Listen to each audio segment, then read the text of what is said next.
नमस्कार दोस्तों, मैं रत्नेश सर आप सभी का स्टडी 91 में स्वागत करता हूं। और कैसे हैं आप सभी? उम्मीद करता हूं आप सभी स्वस्थ होंगे, जहां भी होंगे मस्त होंगे। दोस्तों आज बहुत इंपॉर्टेंट सेशन लेके आया हूं। जैसा कि आप जानते हैं कि अगर आपको सफलता पानी है तो उसका केवल एक ही रामबाण है और एक ही ब्रह्मास्त्र है, वो है प्रीवियस ईयर्स क्वेश्चन। जितना ज़्यादा से ज़्यादा दोस्तों आप प्रीवियस ईयर्स क्वेश्चन लगाएंगे उतना आप सफलता के करीब पहुंचेंगे दोस्तों। तो इसलिए आज एक नया प्रीवियस ईयर्स क्वेश्चन लाया दोस्तों, जो कि आपके एग्जाम में पूछे गए क्वेश्चंस हैं दोस्तों। बहुत ही इंपॉर्टेंट क्वेश्चन है जो कि आपके एग्जाम में आ सकते हैं, चाहे वो टेट हो या सुपर टेट हो या सी टेट हो दोस्तों। तो आइए आज का सेशन स्टार्ट करते हैं। सभी बच्चे एक बार वीडियो को ज़्यादा से ज़्यादा लाइक और शेयर कर दीजिएगा। आइए दोस्तों स्टार्ट करते हैं। दोस्तों सर्वप्रथम आता है आपका प्रश्न है कि कर्णम मल्लेश्वरी के विषय में नीचे दिए गए कथनों पर विचार कीजिए। दोस्तों कर्णम मल्लेश्वरी बहुत इंपॉर्टेंट है आपके ईवीएस के टॉपिक में। कर्णम मल्लेश्वरी जैसे कुछ पूछा जाता है कि कुछ लोग जो महत्वपूर्ण लोग हैं, जैसे कर्णम मल्लेश्वरी हो गई, सुनीता विलियम्स हो गई दोस्तों, तो इनके बारे में आपसे पूछा जाता है। तो जैसे पूछा गया कि कर्णम मल्लेश्वरी के विषय में नीचे दिए कथनों पर विचार कीजिए। वह अंतरराष्ट्रीय ख्याति प्राप्त भारत लोग वेट लिफ्टर हैं। दूसरा ऑप्शन है दोस्तों वेट लिफ्टर है। वह कर्नाटक की हैं। उन्होंने अपने नाम बहुत से रिकॉर्ड बनाए हैं। वह 130 किलो तक का भार उठा सकती हैं। जब वो 12 वर्ष की थी तभी से वो भार उठाने का अभ्यास करने लगी थी। तो इसमें दोस्तों कौन सा ऑप्शन आपको सही लग रहा है? ए, बी तथा सी, ए, सी तथा डी, केवल ए या केवल ए और डी? बहुत इंपॉर्टेंट क्वेश्चन है दोस्तों। कर्णम मल्लेश्वरी से आपके एग्जाम में यूएस में कई बार क्वेश्चन पूछा गया। अब जल्दी से आंसर दें आप सभी, वेरी इंपॉर्टेंट। जल्दी से सारे बच्चे आंसर दें, क्या आंसर होगा इसका? बहुत बढ़िया आंसर आ रहा है, बहुत बढ़िया बहुत बढ़िया। जल्दी से आंसर दें दोस्तों, बहुत बढ़िया दोस्तों। सर्वप्रथम हम जानते हैं कि कर्णम मल्लेश्वरी कौन सा ऑप्शन सही होगा दोस्तों? इसका वह अंतरराष्ट्रीय ख्याति प्राप्ति भारत और वेट लिफ्टर हैं दोस्तों। कर्णम मल्लेश्वरी एक वेट लिफ्टर हैं, जो वेट उठाती नहीं, आपने देखा होगा कि वजन वेट उठाने वाले, तो वो क्या है? वो एक वेट लिफ्टर है दोस्तों, वेट उठाते हैं वे। और दोस्तों ये ऑप्शन वह कर्नाटक की हैं, ये गलत है।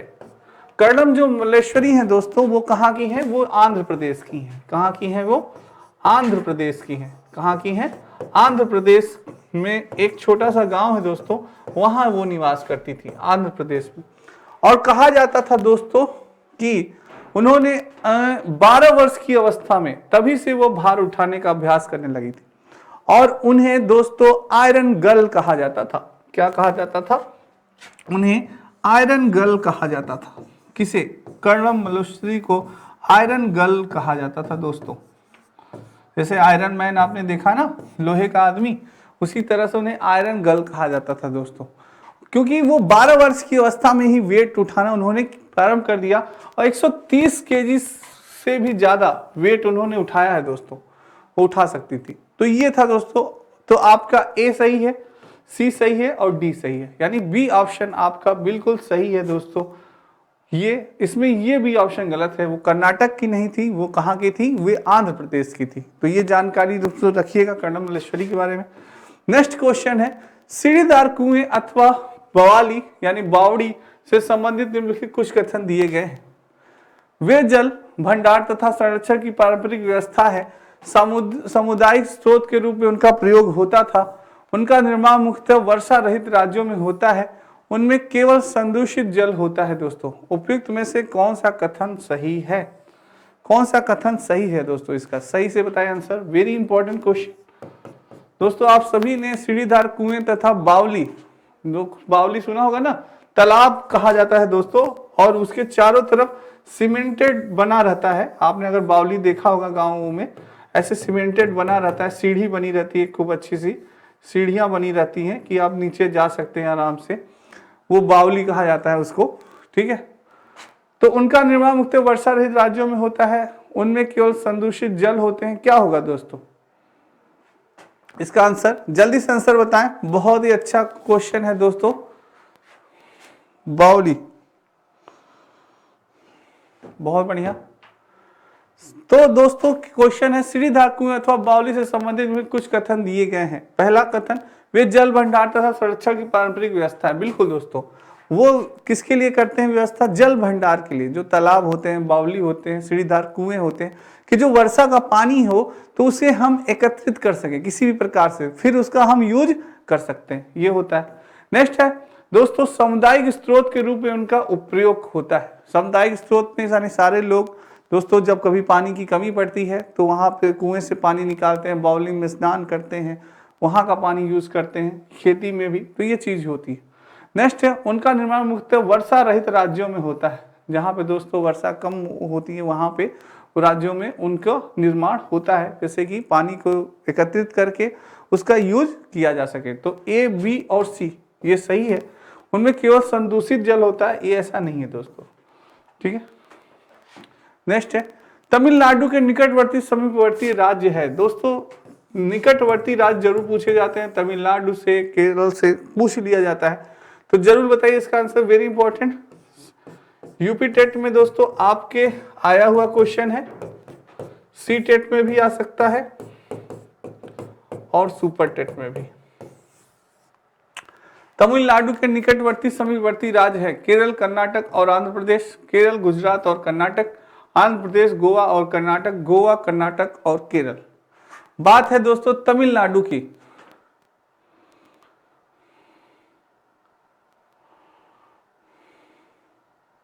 जल्दी से बताएं दोस्तों, अगर बात करें तमिलनाडु के निकटवर्ती समीपवर्ती राज्य में तो सर्वप्रथम आता है क्या? केरल। क्या आता है? केरल। फिर आता है आपका कर्नाटक, उसके बाद आता है दोस्तों आपका आंध्र प्रदेश। तो तमिलनाडु के निकटवर्ती समीप राज्य कौन कौन से हैं? केरल हो गया, कर्नाटक हो गया और आपका क्या हो गया? आंध्र प्रदेश। बहुत इंपॉर्टेंट है दोस्तों, इन सब चीजों की जानकारी होनी चाहिए। ईवीएस में इसी प्रकार से क्वेश्चन आपसे पूछे जाते हैं। नेक्स्ट है, निम्नलिखित में से किसकी सुनने की शक्ति इतनी तीक्ष्ण होता है कि वह वायु से भी पत्तों के हिलने की ध्वनि और घास पर किसी भी जानवर के चलने की ध्वनि में अंतर कर सकता है? किसकी सुनने की ध्वनि इतनी तीक्ष्ण होती, इतनी तेज होती? सोचिए किसकी होती होगी? बाघ की, गिद्ध की, रेशम के कीड़े की या कुत्ते की? जल्दी से आंसर दे, बहुत ही इंपॉर्टेंट क्वेश्चन है, वेरी इंपॉर्टेंट क्वेश्चन कर लीजिएगा। यूपी टेट में पूछा गया क्वेश्चन है, सी टेट में भी आ सकता है और सुपर टेट में भी। बहुत बढ़िया आंसर दे रहे हैं सारे बच्चे, जल्दी से आंसर दें। क्या बात है, बहुत बढ़िया आंसर आ रहा है, जल्दी से बताएं दोस्तों। बहुत बढ़िया दोस्तों, इसमें आपके एक जानवर है जो कि पत्ता हिलने की ध्वनि और घास पर किसी जानवर के चलने की ध्वनि, इन दोनों में अंतर समझ लेता है। सोचिए कितनी उसकी ध्वनि सुनने की उसकी ध्वनि कितनी तेज होगी दोस्तों। वह है बाघ। कौन होता है दोस्तों? बाघ। दोस्तों बाघ होता है जो कि अंधेरे में, कहा जाता है कि बाघ जब अंधेरे में अपने शिकार पे निकलता है दोस्तों, तो वो केवल अपने सुनने की क्षमता से ये जान जाता है कि उसका शिकार किस दिशा में है, किस दिशा से उसका शिकार आ रहा है, और वो बड़ी घात लगा के उसकी प्रतीक्षा करता रहता है। जैसे ही वो उसके नजदीक आता है वो उस पर अटैक कर देता है दोस्तों। तो बाघ की सुनने की जो क्षमता होती है वो सबसे तीव्र मानी जाती है, सबसे अधिक मानी जाती है दोस्तों। नेक्स्ट है दोस्तों, ग्रामीण क्षेत्र के मकानों के ढांचे वहां की जलवायु, मौसम की स्थिति से संबंधित होते हैं। एक गांव के मकानों के लक्षण नीचे दिए गए। इनमें से आपको बताना है कि वो कौन सा राज्य का गांव है, कौन सा राज्य का मकान है। मकान मजबूत बांसों के खंभों पर बने होते हैं, अंदर से भी मकान लकड़ी से ही बने होते हैं। मकान जमीन से लगभग 3 मीटर से 3.5 मीटर ऊंचाई पर बने होते हैं और मकान की छतें ढालू होती हैं दोस्तों। क्या होती है? ढालू होती है, ढालाई होती है ऐसे। और यदि इस गांव में भारी वर्षा होती है तो यह गांव किसी राज्य में होना चाहिए। इस गांव में क्या होती है दोस्तों? हिंट दिया गया है, एक छोटा छोटा हिंट आपको दिया गया है कि आप उस राज्य की पहचान करिए। वह राज्य कौन सा है? असम होगा, राजस्थान होगा, कि उत्तर प्रदेश होगा, कि बिहार होगा? जल्दी से बताएं, बहुत ही इंपॉर्टेंट क्वेश्चन है, वेरी इंपॉर्टेंट। आपसे दोस्तों इसी प्रकार से क्वेश्चन पूछा जाता है, कौन सा गांव होगा? क्या बात है दोस्तों, बहुत बढ़िया, क्या बात है। तो दोस्तों मैं आपको बताना चाहूंगा कि ग्रामीण क्षेत्र के मकानों में जो ढांचे वहां की जलवायु मौसम से संबंधित होते हैं। एक गांव के मकान लक्षण नीचे दिए गए हैं, जहां के मकान मजबूत एवं बांस के खंभों, दोस्तों बांस के खंभों से जो मकान बनते हैं, तुरंत आप याद पहचान जाएंगे कि ऐसे घर कहाँ बनते हैं, असम राज्य में। ऐसे घर कहाँ बनते हैं दोस्तों, असम राज्य में बांस के खंभों से घर बनाए जाते हैं। किसके, बांस के खंभों से असम राज्य में दोस्तों घर बनाए जाते हैं। तो वहां पे दोस्तों, और अंदर से भी मकान लकड़ी से ही बने होते हैं। जो उसके मकान अंदर से जो होते हैं दोस्तों, वो भी किससे बने होते हैं, लकड़ी से बने होते हैं। और मकान जमीन से लगभग 3 मीटर से 3.5 मीटर ऊंचाई पर बने होते हैं। सोचिए कितनी ऊंचाई पर बने होते हैं उनके मकान दोस्तों, क्योंकि वहां पे अधिक वर्षा होती है। मकान छत ढालू होते हैं क्योंकि इस गांव में भारी वर्षा होती है। असम में दोस्तों काफी वर्षा होती है, इस कारण उनके मकान ऊंचाई पे बनाए जाते हैं। तो ये चीज है, असम हो गया दोस्तों। नेक्स्ट है, ये दोस्तों आपकी हिंदी यूपी टेट और यूपी पुलिस का बैच प्रारंभ हो चुका है। आप सभी ज्वाइन कर सकते हैं इस बैच को।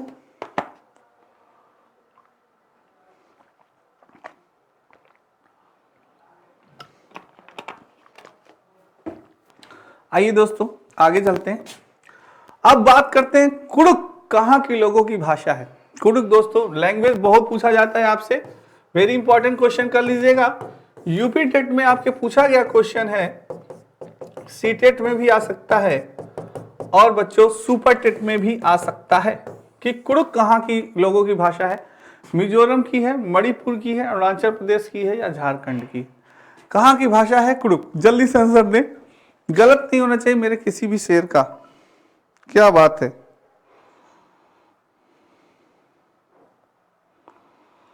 बहुत बढ़िया दोस्तों।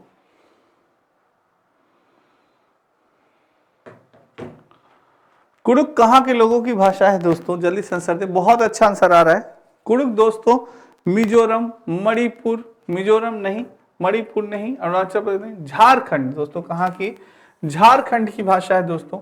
और कुड़ुक दोस्तों, कुड़ुक भाषा हमारे भारत देश में ही एक जनजाति के माध्यम से बोली जाती है, जो कि दोस्तों कहाँ पे पाई जाती है, बिहार में पाई जाती है, झारखंड में पाई जाती है। तो एक जनजाति होती है दोस्तों, वो भाषा बोलती है वहां पे कुड़ुक। ठीक है, तो हमारे बिहार में भी, भारत में ही ये होती है दोस्तों। ठीक है, तो बिहार में भी है वो जनजाति और झारखंड तो है ही। ठीक है, नेक्स्ट दोस्तों, राष्ट्रीय पाठचर्या की रूपरेखा 2005 के अनुसार निम्नलिखित में से कौन सी एक पर्यावरण विषय वस्तु की थीम थी। पर्यावरण अध्ययन की विषय वस्तु की थीम थी, कौन सी थी, भोजन, सौरमंडल, मौसम या ऊर्जा। वेरी इंपॉर्टेंट दोस्तों, बहुत ही अच्छा क्वेश्चन है, वेरी इंपॉर्टेंट। यूपी टेट में आया हुआ क्वेश्चन है, सी टेट में भी आ सकता है और सुपर टेट में भी। गलत नहीं होना चाहिए मेरे बच्चों, सही बताएं, जल्दी से आंसर दें। राष्ट्रीय पाठचर्या की रूपरेखा 2005 के अनुसार कौन सी एक पर्यावरण अध्ययन की विषय वस्तु थीम है, जल्दी से आंसर दें।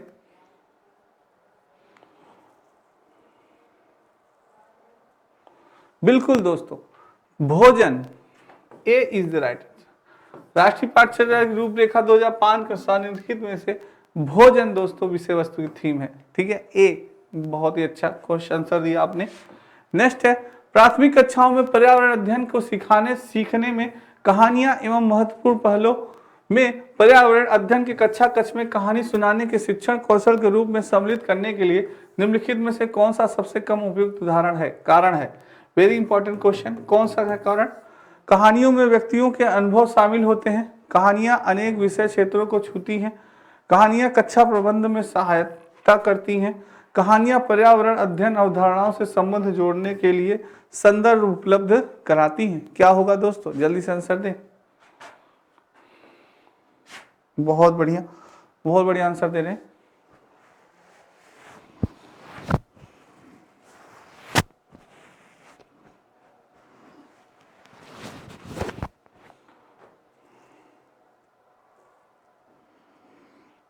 बहुत बढ़िया आंसर। कहानियां दोस्तों कक्षा प्रबंध में क्या करती हैं, कहानियां कक्षा प्रबंध में सहायता करती हैं कि कहानियां अनेक विषय क्षेत्र को छूती हैं। जल्दी से बताइए, बहुत ही अच्छा क्वेश्चन आंसर दे रहे हैं आप सभी। प्रयास करिए देने का दोस्तों।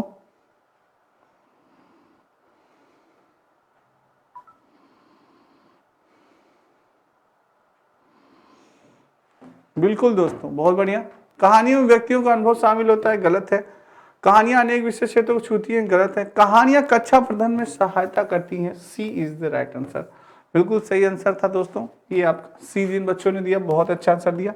नेक्स्ट है पर्यावरण अध्ययन पाठ्य वस्तु की विषय वस्तु में, बहुत इंपॉर्टेंट क्वेश्चन ये भी है। पर्यावरण अध्ययन पाठ्य वस्तु की विषय वस्तु में परिभाषाओं और व्याख्यान को दूर रखा जाना चाहिए। रट कर सीखने को हतोत्साहित करना चाहिए। बच्चों को प्रश्न करने और खोजने का मौका मिलना चाहिए। बच्चों को केवल लिखित जानकारी दी जानी चाहिए। सही विकल्प को चुनिए। वेरी इंपॉर्टेंट दोस्तों, ये बहुत इंपॉर्टेंट क्वेश्चन है। आप भी एक शिक्षक बनने जा रहे हैं, किस प्रकार से आप पर्यावरण का अध्ययन कराना चाहेंगे बालकों से, ऐसे संबंधित क्वेश्चन है दोस्तों।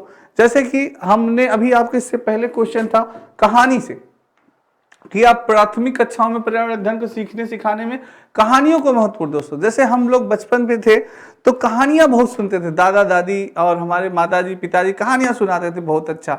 पिताजी तो नहीं सुनाते होंगे, माताजी सुनाती थी। हाँ, तो माताजी लोग कहानी सुनाती थी, दादी कहानी सुनाती थी, तो हम लोग बड़े ध्यान से सुनते थे। अरे दादी हाँ आज शाम को कहानी सुना, अच्छा राजा रानी की कहानी। और वो कहानियां हमें याद हो जाती थी, कुछ दिन तक हमें याद रहती थी। उसी तरह से दोस्तों कहानियां ऐसे अगर हम कक्षा में सुनाएंगे कहानियों को, तो उसके माध्यम से बालक को जो चीजें हम अगर सिखाना चाहेंगे तो बड़ी सरलता पूर्वक बालक सीख सकेंगे दोस्तों।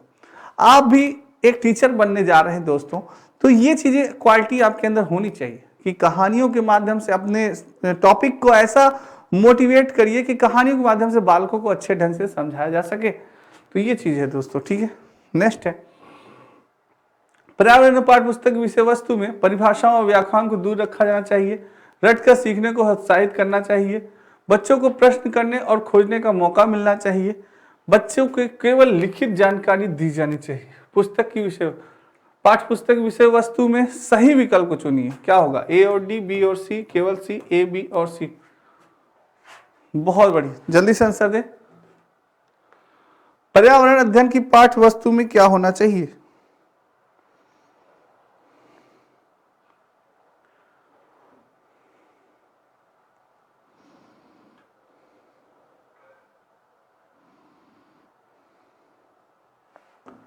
पर्यावरण अध्ययन पाठ्य वस्तु की विषय वस्तु में सही विकल्प को चुनिए कि तो क्या होगा दोस्तों, ए और डी नहीं होगा, बी और सी नहीं, केवल सी नहीं, ए बी और सी। दोस्तों पर्यावरण अध्ययन पाठ्य पुस्तक की विषय वस्तु में क्या होना चाहिए, परिभाषाओं और व्याख्यान को दूर रखा जाना चाहिए। दोस्तों परिभाषा और व्याख्यान को बहुत ज्यादा नहीं व्याख्यात करना चाहिए, पर बच्चों को खोजने दीजिए। आप क्या करिए, बच्चों को खोजने दीजिए, उन्हें जानने दीजिए, पता लगाने दीजिए। तो ये दूर रखा जाना चाहिए। बी दोस्तों रट कर सीखने को हतोत्साहित करना चाहिए। रट कर बिल्कुल नहीं इस चीज को नहीं करना चाहिए दोस्तों। और सी दोस्तों बच्चे को प्रश्न करके और खोजने का मौका मिलना चाहिए। ये तीनों चीजें दोस्तों करनी चाहिए। रट कर सीखने को हतोत्साहित करना नहीं, रट कर नहीं सीखना बेटा, तुम्हें स्वयं करके सीखना है। इन सारी बातों को आपको ध्यान में रखना चाहिए दोस्तों। तो ये बी, ए और बी, सी तीनों सही है दोस्तों, ठीक है। नेक्स्ट है कांच के जार तथा बोतलों को उनमें अचार भरने से पूर्व सूर्य की धूप में अच्छी तरह से सुखाया जाता है। ऐसा क्यों होता है? उनके तापमान में वृद्धि करने के लिए, उसमें से धूल को हटाने के लिए, नमी को पूर्णतः हटाने के लिए, अचार को स्वादिष्ट बनाने के लिए क्यों किया जाता है? कांच के जार तथा बोतलों को उनमें अचार, देखा होगा आपने, आपकी माताजी या दादी उदी बनाती होंगी दोस्तों अचार, तो उन्हें धूप में क्यों रखती? कभी आपने सोचा, आपके मन में प्रश्न उठा कि आखिर ऐसा क्यों होता है, ऐसा क्यों करते हैं? दोस्तों मेन होता है उनके तापमान में वृद्धि करने के लिए नहीं, उनसे धूल को हटाने के लिए नहीं, अचार स्वादिष्ट नहीं, नमी को पूर्णतः हटाने। दोस्तों जो नमी होती है वो खत्म हो जाएगी उसमें से, तो वो अचार और भी ज्यादा स्वादिष्ट हो जाएगा। उस नमी को खत्म करने के लिए धूप दिखाई जाती है, तो थोड़ा सूखा रहता है, तो वो और काफी दिन तक चलता है। वो जल्दी से अगर उस अचार में दोस्तों नमी खत्म हो जाएगी तो वो अचार काफी दिन तक चलेगा और वो खराब नहीं होगा दोस्तों। अगर वो इसके अंदर गीलापन है तो वो अचार बहुत ही जल्दी खराब हो जाता है दोस्तों, ठीक है। C is the right answer. Next है, ये आपकी दोस्तों वीडियो अपनी हिंदी और वीडियो सारी पुस्तकें दी गई हैं दोस्तों, बहुत इंपॉर्टेंट है आप सबके लिए। आप सभी देख सकते हैं इसको, बहुत बढ़िया दोस्तों, फ्री डिलीवरी है।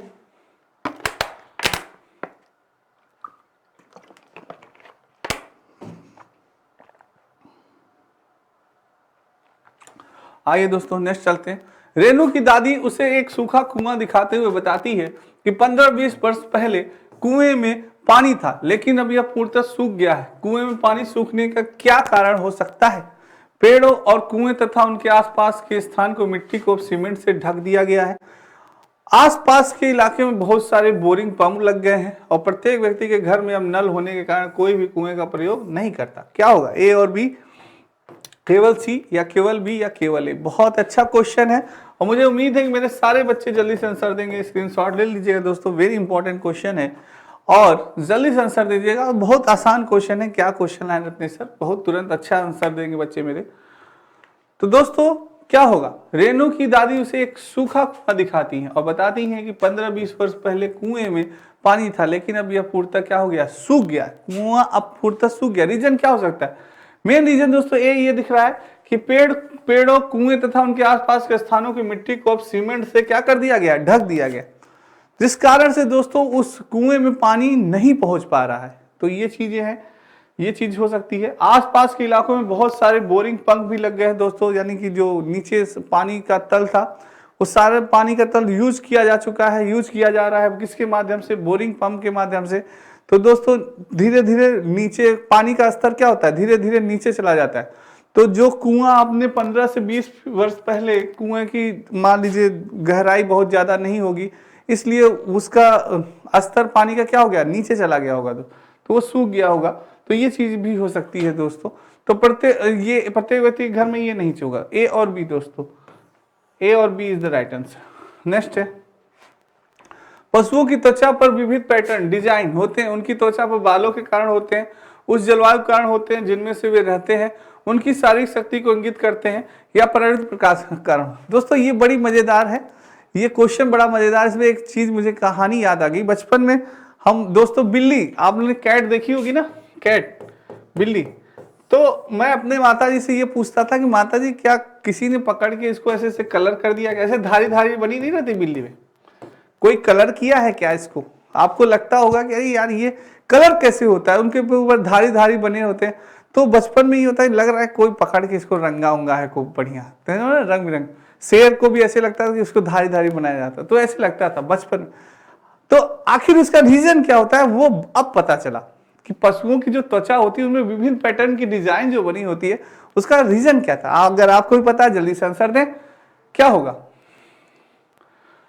परावर्तित प्रकाश के कारण होता है? नहीं। उसकी शारीरिक शक्ति को इंगित करता है? नहीं। उसे जलवायु के कारण होता है जिसमें वो रहते हैं? नहीं।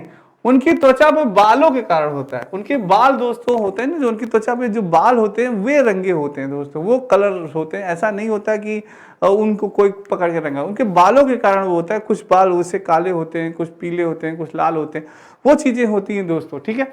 जो शेर और के होते हैं दोस्तों, वो बाल होते हैं दोस्तों, कलर, ये नहीं कि कोई कलर किया हो, आप भी मत सोचिएगा, ठीक है। तो ये चीज है दोस्तों, ठीक है।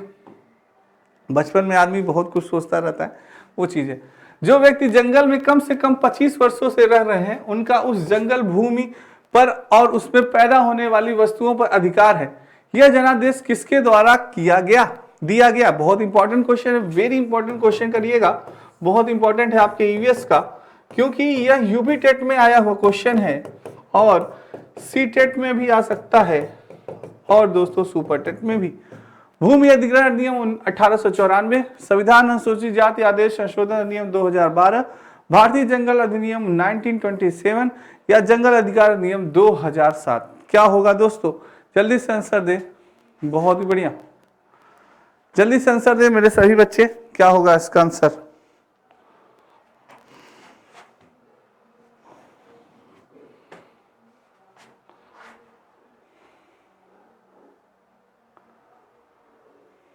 बहुत बढ़िया दोस्तों, यह जनादेश किसके द्वारा दिया गया? तो यह जंगल अधिकार अधिनियम 2007 में दिया गया कि जो व्यक्ति 25 वर्षों से उस जंगल में रह रहा है, क्या 25 वर्ष, 25 ईयर्स दोस्तों, अगर 25 वर्ष से उस जंगल में रह रहा है तो उनका उस जंगल भूमि पर, उसमें पैदा होने वाली वस्तुओं पर क्या हो जाएगा, अधिकार हो जाएगा।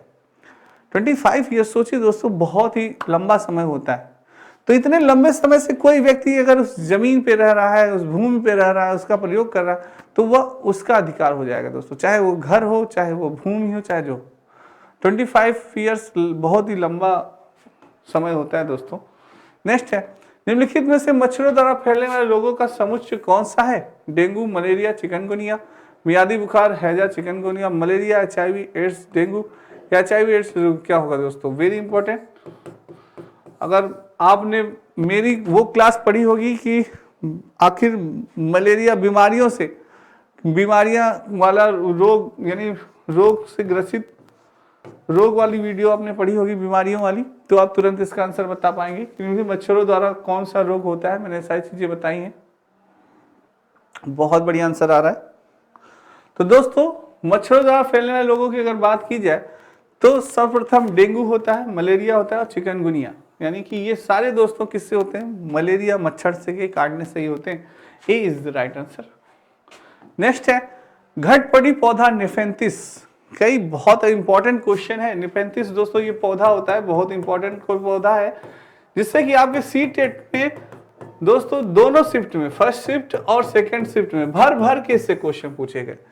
एग्जामिनर को पता नहीं क्या प्यार हो गया था, इससे 1 या 2 क्वेश्चन हर शिफ्ट में आते थे दोस्तों, बहुत ही अच्छे क्वेश्चन आए। कीड़े मकोड़े को आकर्षित करने के लिए उच्च तरह की ध्वनियां निकालता है।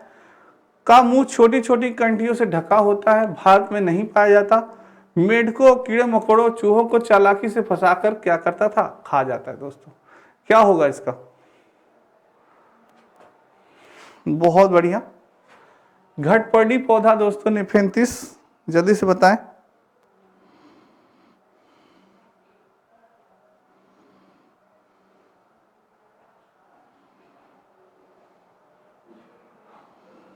बहुत बढ़िया।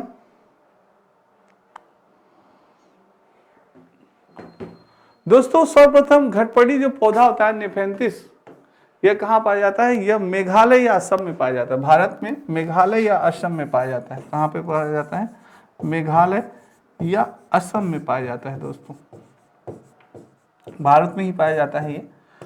दूसरी बात दोस्तों, यह मेढक कीड़े और मकोड़ों को, चूहों को चालाकी से फंसाकर खा जाता है। इसका दोस्तों घटपड़ी निफेंथिस ऐसे मुंह खुला होता है, ऐसे इस तरह का आकार का ये होता है, ऐसे इसका मुंह खुला रहता है और आसानी से इसमें फंस के जीव जंतु, मेढक, कीड़े मकोड़े सारे इसमें फंस जाते हैं और आसानी से यह मुंह अपना बंद कर लेता है और उन्हें खा लेता है। घटपड़ी पौधा निफेंथिस दोस्तों बहुत इंपॉर्टेंट है, ये जानते रहिएगा। कहाँ पाया जाता है, मेघालय और असम में पाया जाता है। नेक्स्ट दोस्तों, ये वीडियो ग्राम विकास अधिकारी का आपका नया बैच प्रारंभ हो गया है, आप सभी ज्वाइन कर सकते हैं इसे।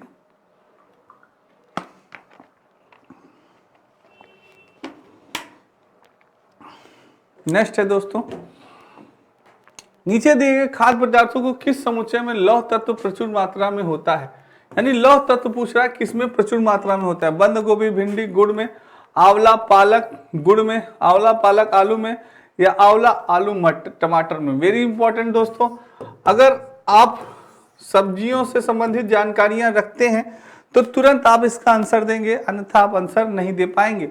जल्दी से आंसर दें सारे बच्चे, बहुत इंपॉर्टेंट है। लौह तत्व पूछ रहा है दोस्तों प्रचुर मात्रा में किसमें पाया जाता है,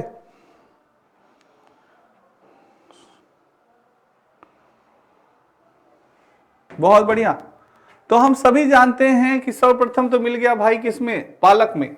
सभी जानते हैं कि पालक में लौह तत्व बहुत ही पाया जाता है प्रचुर मात्रा में, पर पालक तो 2 ऑप्शन में दिया गया है भाई, पालक तो इसमें भी दिया गया है, बी में भी दिया गया है, सी में भी दिया है। और अब दूसरे व्यक्ति को ढूंढना है, यानी दूसरी चीज को ढूंढना है कि आखिर आंवले में पाया जाता है कि गुड़ में पाया जाता है कि आलू में पाया जाता है। तो दोस्तों आयरन का, यानी लौह तत्व की बात की जाए, आयरन सबसे ज्यादा गुड़ में भी पाया जाता है और आंवले में भी पाया जाता है। सबसे ज्यादा गुड़ और आंवले में तो पाया ही जाता है, तो बी ऑप्शन आपका बिल्कुल सही है। नेक्स्ट है, हमारे देश के लगभग सभी भागों में मिर्च का उपयोग भोजन पकाने में किया जाता है। हमारे देश में मिर्च को लाने का व्यावसायिक आए थे, कहां से व्यवसायी आए थे? ऑस्ट्रेलिया से आए थे, उज्बेकिस्तान से, दक्षिण अमेरिका से, अफगानिस्तान से। Very important question, very important. UP TET में पूछा गया क्वेश्चन है, सी टेट में भी आ सकता है और सुपर टेट में भी। जल्दी से आंसर दें, कहां से आए थे हमारे देश में मिर्च को लाने वाले? मिर्च को कहां से हमारे देश में लाने वाले आए थे?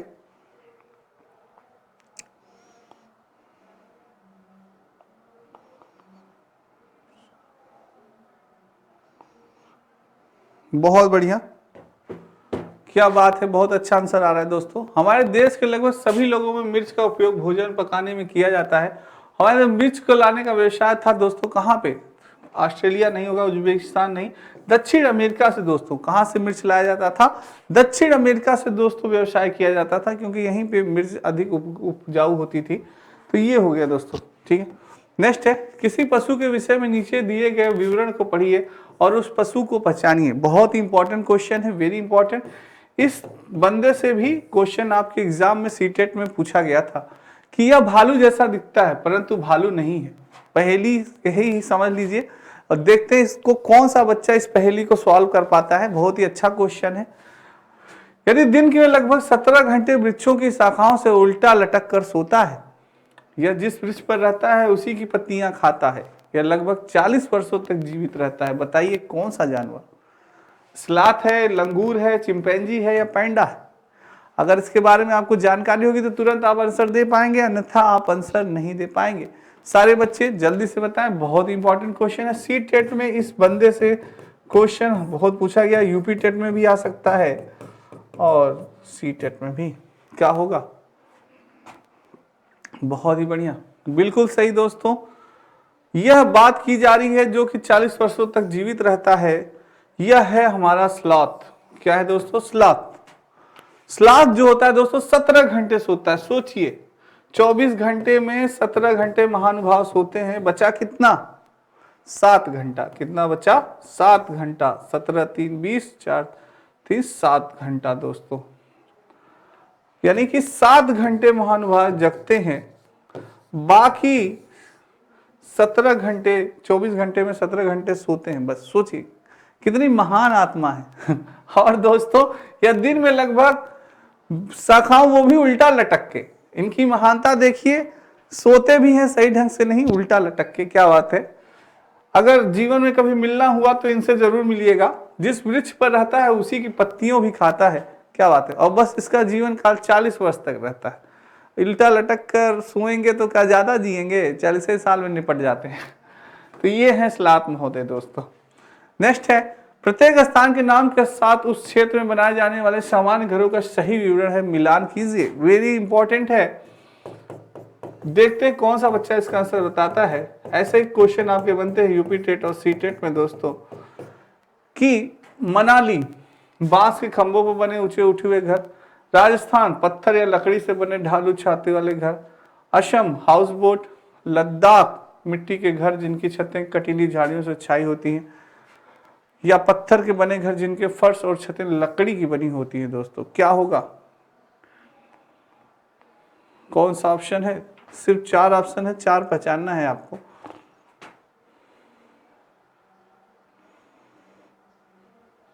बहुत बढ़िया, जल्दी से आंसर दें।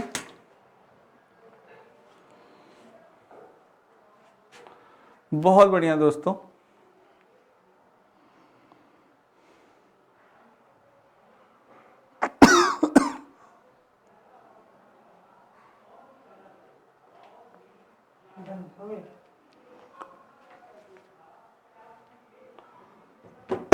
सॉरी दोस्तों, ये होगा आपका मनाली पत्थर या लकड़ी से बने बालू ढाल वाले घर होते हैं दूसरा। और इसका राजस्थान का होगा आईवी, मिट्टी के घर जिनकी छतें कटीली झाड़ियों से, इसमें राजस्थान में जो होते हैं मिट्टी की कटीली झाड़ियों से बनी होती हैं। पहला हो गया दोस्तों आपका, इसका असम का पहला होगा, बांस के खंभे पर बने ऊंचे उठे हुए घर होते हैं। नेक्स्ट है दोस्तों बी, किसका? लद्दाख का जो होता है वो पत्थर के बने घर होते हैं जिनके फर्श और छतें किसके होते हैं? लकड़ी की बनी होती। आज तो ये चीज हो गया दोस्तों, यानी कि मनाली का दूसरा पत्थर या लकड़ी का। ठीक है दोस्तों, तो ये आपका चौथा आंसर होगा। बहुत ही अच्छा क्वेश्चन था। नेक्स्ट क्वेश्चन है दोस्तों, शिक्षक को इन उत्तरों का सामना किस प्रकार करना चाहिए? उनके विचारों तक पुनः पहुंचने के लिए एक चर्चा प्रारंभ करें, बच्चों को बता दें कि वे गलत है, जल चक्र का एक मानक चार्ट प्रदर्शित करें, वाष्पीकरण को की परिभाषा दें और बच्चों को उसे याद रखने के लिए कहें। बहुत अच्छा क्वेश्चन है, वेरी इंपॉर्टेंट कर सकते हैं। यूपी टेट में आया हुआ क्वेश्चन है, सी टेट में भी आ सकता है और सुपर टेट में भी। गलत नहीं होना चाहिए दोस्तों। बहुत बढ़िया आंसर आ रहा। बिल्कुल दोस्तों, उनके विचारों तक पुनः पहुंचने के लिए एक चर्चा प्रारंभ करें, यानी बालकों को दोस्तों चर्चा करनी चाहिए। जिस प्रकार से अगर बालक चर्चा करेंगे तो हम उनके विचारों को जान सकेंगे कि आखिर बालक क्या सोच रहे हैं। तो दोस्तों ए इज द राइट आंसर, इसलिए ए इज द राइट। तो दोस्तों आज के लिए इतना ही। बहुत ही इंपॉर्टेंट है दोस्तों, आप जितना प्रीवियस ईयर क्वेश्चन लगाएंगे उतना आप सफलता के करीब पहुंचेंगे। तो आज के लिए इतना ही दोस्तों, कल फिर बहुत ही इंपॉर्टेंट टॉपिक के साथ मिलेंगे। तब तक के लिए मेरे सभी बच्चों को राधे राधे, जय श्री कृष्ण दोस्तों और जय हिंद दोस्तों।